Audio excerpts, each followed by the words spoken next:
Okay, तो आज का आपका टॉपिक है theory of acid base indicator. साथ में अपन देखने वाले हैं classification of acid base titration. और साथ में इसी लेक्चर में अपन देखने वाले हैं theory involve in titration of strong, weak and very weak acid and basis.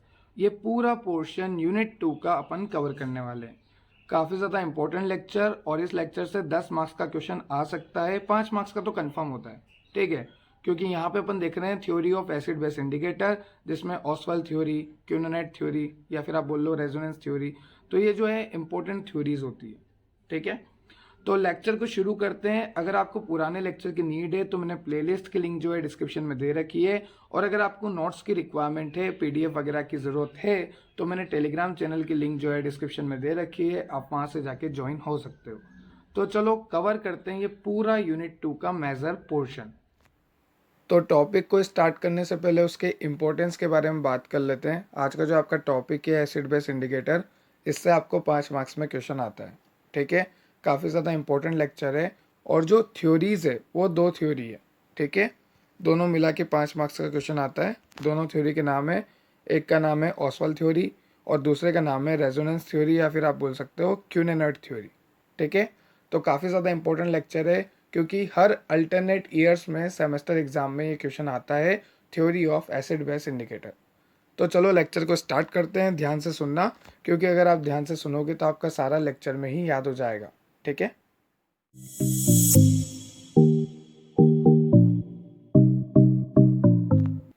तो देखो, थ्योरीज को स्टार्ट करने से पहले एक बेसिक इंट्रोडक्शन में दे देता हूँ कि इंडिकेटर होता क्या है। ठीक है, वैसे तो आप सभी को पता है, पर जिसको नहीं पता वो सुन लो कि इंडिकेटर क्या करता है, रिएक्शन में एंड पॉइंट का पता लगाता है। मतलब हम कोई भी रिएक्शन परफॉर्म करते हैं तो हमें कैसे पता लगा कि हाँ एंड पॉइंट आ गया, ठीक है, रिएक्शन कंप्लीट हो गई, हमें कैसे पता लगा? इंडिकेटर की मदद से। ठीक है, अलग अलग पीएच पे ये जो इंडिकेटर है अलग अलग कलर देता है। ठीक है, सबको पता है ये बात कि अलग अलग पीएच पे अलग अलग कलर देता है इंडिकेटर, और एंड पॉइंट का बताता है टाइट्रेशन में हमें कि हाँ एंड पॉइंट आ चुका है, तो वो कौन करता है? इंडिकेटर। ठीक है, तो ये तो इंडिकेटर के बारे में बात हुई 2 नंबर के हिसाब से। अब देखते हैं अपन इनकी थ्योरीज। 2 थ्योरी है। पहली थ्योरी स्टार्ट करते हैं, ऑसवाल्ड थ्योरी। तो देखो, हमें ओसवाल भाई साहब ने क्या कहा, ओसवाल थ्योरी ने हमें क्या कहा। इन्होंने कहा कि एसिड बेस इंडिकेटर जो है उनका आयोनाइजेशन हो जाता है तो वो कलर देते हैं, या फिर वो अपना कलर चेंज करते हैं। ठीक है, तो acid base indicator colour change क्यों करते हैं? क्योंकि उनका आयोनाइजेशन हो जाता है। ये बोला ओसवाल थ्योरी ने। ठीक है, और यहाँ पे इन्होंने बोला कि जो अनआयोनाइज्ड फॉर्म होती है, मतलब जिसका आयोनाइजेशन नहीं हुआ अभी तक, अनआयोनाइज्ड फॉर्म है, उसका कलर अलग रहता है as compare to ionise form जिसका आयोनाइजेशन हो चुका है। ठीक है, तो unionise form have different colour and ionise form have different. ठीक है, दोनों के अलग अलग कलर होते हैं। अनआयोनाइज से मेरा क्या मतलब है? जो ब्रेक नहीं हुआ, और आयोनाइज से मेरा क्या मतलब है? जो ब्रेक हो चुका। ठीक है, अभी आगे एग्जाम्पल देखेंगे तो अच्छे से समझ में आ जाएगा। अभी इतना याद रखो कि ऑसवाल्ड थ्योरी ने क्या बोला कि ionisation of acid base indicator, इसकी वजह से जो है कलर चेंज होता है। अनआयनाइज्ड फॉर्म का कलर अलग होता है और आयनाइज्ड फॉर्म का कलर अलग होता है। ठीक है, अब देखो इन्होंने और क्या कहा। तो देखो इस लाइन का मतलब क्या है जो यहाँ पे लिखी हुई है, ionisation of indicator largely affected by. जो आयोनाइजेशन होता है इंडिकेटर का, अभी हमने देखा ऑसवाल्ड थ्योरी में बोला इन्होंने कि इंडिकेटर का आयोनाइजेशन होता है जिसकी वजह से कलर चेंज होता है। हमने ये बात समझ ली। ठीक है, अब ये बोलते हैं कि जो आयोनाइजेशन होता है इंडिकेटर का, वो अफेक्ट किससे होता है, किससे उसको फ़र्क पड़ता है? उसको फ़र्क पड़ता है एसिडिक और बेसिक मीडियम से। अभी अपन समझते हैं कि कैसे फ़र्क पड़ता है मीडियम से। ठीक है, तो ध्यान से सुनना, यहाँ पे एग्जांपल्स दे रखे हैं मैंने।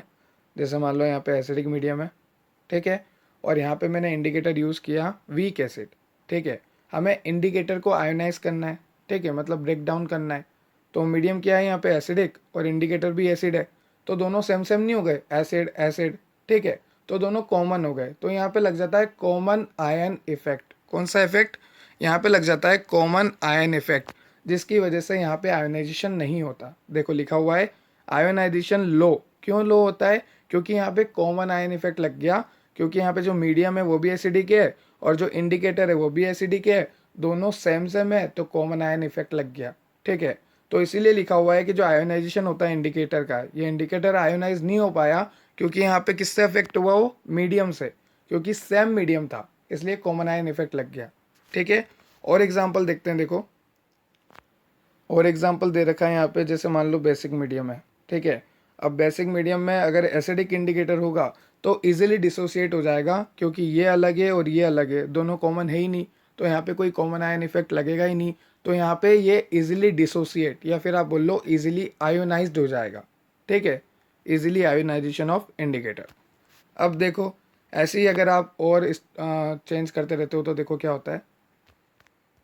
तो देखो अब यहाँ पे दे रखा है कि एसिडिक मीडियम है। ठीक है, और यहाँ पे इंडिकेटर यूज़ किया है बेस।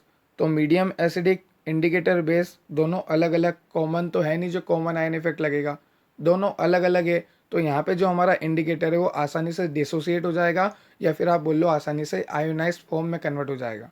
ठीक है, तो इजीली आयोनाइजेशन ऑफ इंडिकेटर। अब देखो अगला केस, यहाँ पे क्या है, बेसिक मीडियम है। ठीक है, और इंडिकेटर कैसा है, वीक बेस, दोनों बेस बेस हो गया। देखो बेसिक मीडियम और ये भी बेस इंडिकेटर भी। ठीक है, तो दोनों कॉमन है, तो यहाँ पे लग जाएगा कॉमन आयन इफेक्ट, और ये आयोनाइज नहीं हो पाएंगे, होंगे तो सही पर बहुत कम होंगे, ना के बराबर। ठीक है, तो आयोनाइजेशन यहाँ पे नहीं हो पाएगा। क्यों नहीं हो पा रहा, क्योंकि यहाँ पे लग गया कॉमन आयन इफेक्ट।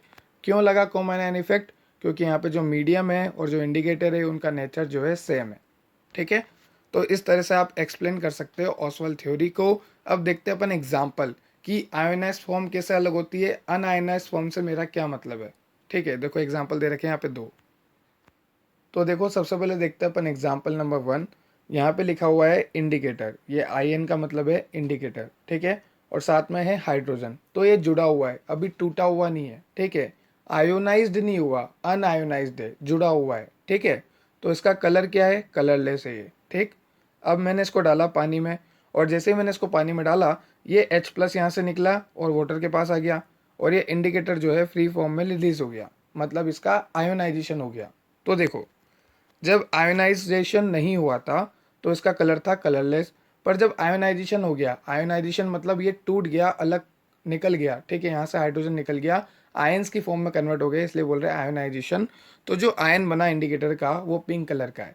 तो अनआयनाइज्ड फॉर्म जो है अलग कलर देती है और आयनाइज्ड फॉर्म जो है अलग कलर देता है, हैंस प्रूव्ड।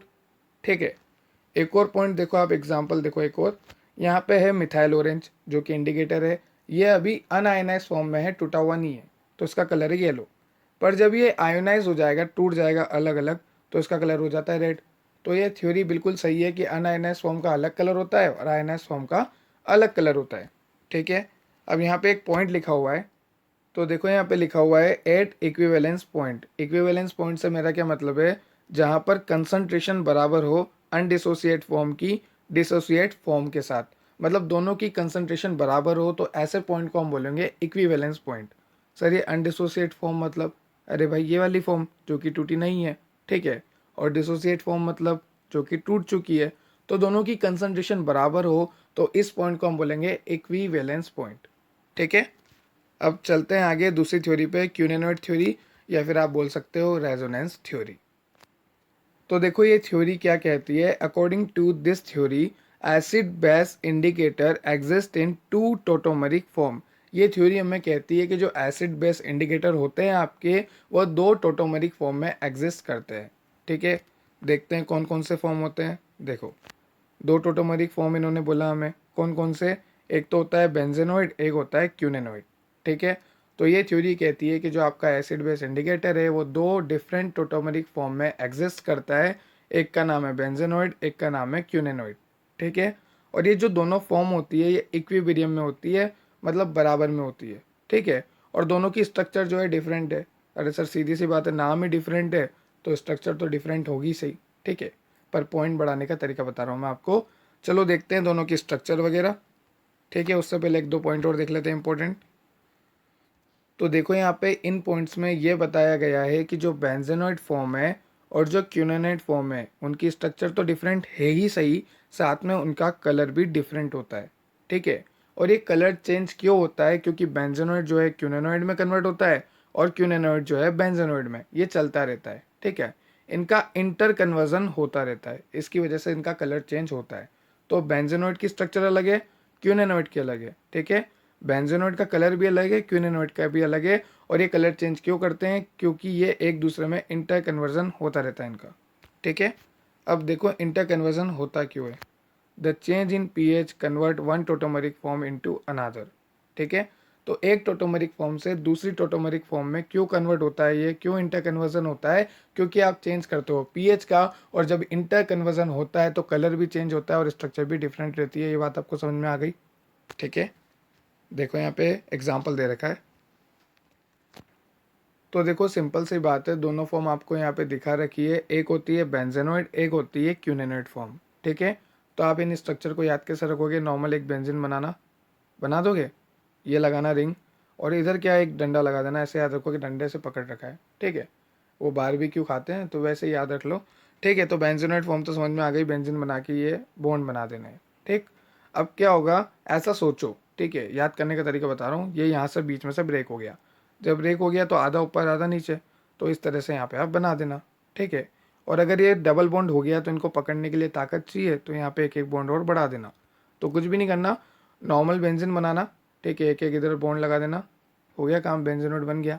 और क्यूनेनोइड में क्या करना, सोचो इसको तोड़ रहे हो तो ये एक ऊपर एक नीचे, और अगर इसको पकड़ना है क्योंकि ये डबल बॉन्ड हो गया, भारी हो गया, तो एक एक बॉन्ड और लगा दो। तो इस तरह से तुम स्ट्रक्चर याद कर सकते हो, बड़ा सिंपल तरीका है, ठीक है। अब देखते हैं ये वाली स्ट्रक्चर, ये एक्चुअली में क्या है, फिनोफ्थेलिन है, ठीक है, जो ये स्ट्रक्चर है। और नीचे है मिथाइल ऑरेंज, तो दोनों इंडिकेटर है, तो दोनों अपन देखने वाले हैं स्ट्रक्चर के साथ कि अनआयनाइज्ड फॉर्म कैसी होती है, आयोनाइज्ड फॉर्म कैसी होती है, या फिर आप बोल लो कि एक फॉर्म दूसरी फॉर्म में कैसे कन्वर्ट होती है, बेंजेनोइड कैसे क्यूनेनोइड में कन्वर्ट होती है, ठीक है। तो दोनों इंडिकेटर के एग्जाम्पल अपन देखने वाले हैं, स्ट्रक्चर को याद करने की कोशिश करना। देखो, तो देखो स्ट्रक्चर को कैसे याद रखोगे, आप ध्यान से सुनना। पहला एग्जांपल है फिनोप्थेलिन का, ठीक है। मैंने ऐसे ट्रिक बनाई, मजाक कॉमेडी की, ताकि आपको स्ट्रक्चर याद रह जाए, क्योंकि अल्टीमेटली अपना टारगेट है कि अपन को स्ट्रक्चर याद करनी है, क्योंकि मार्क्स गेन करने हैं, सीधी सी बात है, ठीक है। तो देखो यहाँ पे मैंने फिनोप्थेलिन का स्ट्रक्चर बना रखा है। सबसे पहले आपको बेंजीन बनानी है, बना दोगे, कोई बड़ी बात नहीं है, ठीक है। अब ऐसे याद रखो, दो चमन, देखो यहाँ पे एक चमन ये रहा, एक चमन ये रहा, ठीक है। अब ये जो दूसरा चमन है, नीचे वाला चमन, इसके अंडे के ठेले हैं, ठीक है। ऑक्सीजन है, डबल बॉन्ड हो, ऐसे याद रखो, अंडे के ठेले हैं, ठीक है। तो ये पहला चमन है, ये दूसरा चमन है, और ये चमन के साथ अंडे का ठेला है, ठीक है। और जो ऊपर वाला चमन है, इसने पार्टनरशिप में एक अंडे का ठेला नीचे वाले चमन के साथ खोल रखा है। देखो, ये तो नीचे वाले चमन का है और इसने पार्टनरशिप में खोल रखा है, दोनों से जुड़ा हुआ है, ठीक है। ये क्लियर हो गया यहाँ तक का पार्ट, ठीक। अब आगे देखो, तो देखो अब आता है कहानी में ट्विस्ट, ठीक है। आपने देखा दो चमन है, पर कहानी में ट्विस्ट क्या है, ध्यान से सुनना। ये नीचे वाला जो चमन है, जो कि अंडे का ठेला लगा के बैठा है, इसको पता लगता है कि जो ऊपर वाला चमन है उसने दो दो दारू की दुकानें खोल रखी है, ठीक है। ये OH लगा है इसलिए मैं बोल रहा हूँ अल्कोहल, ठीक है। तो कुछ नहीं करना, ऊपर वाला जो चमन है उसके साथ फिनोल बना देना दो, क्योंकि बेंजीन के ऊपर अगर OH लग जाता है तो फिनोल बोलते हैं अपन, ठीक है। तो दो फिनोल बनाने, बेंजीन बनाना, OH जोड़ना, बेंजीन बनाना, OH जोड़ना। तो नीचे वाले कार्बन को ये पता लग गया। अब नीचे वाले कार्बन ने सोचा यार इसके पास तो अल्कोहल की दुकान है, ये तो ख़राब आदमी है। तो इसने क्या करा, इस नीचे वाले कार्बन ने, जो ये पार्टनरशिप में अंडे की दुकान चल रही थी, इसने बोला कि यार तो तुम्हें को वापस दे दे, मेरे को नहीं रखना। तो इसने क्या करा, ये जो बॉन्ड था इसके साथ ये तोड़ लिया और ये अपना अलग बॉन्ड बना लिया, ठीक है। ऑक्सीजन के साथ तो बना ही था। अब जब बॉन्ड टूटा यहाँ से तो ऑक्सीजन के ऊपर आ गया नेगेटिव चार्ज, ये बात आपको क्लियर हो गई। अब ऊपर क्या हुआ देखो, एक तो इसने जो वाइन की शॉप थी, दारू की शॉप थी, वो कंटिन्यू रखी बेंजीन के ऊपर OH, ठीक है।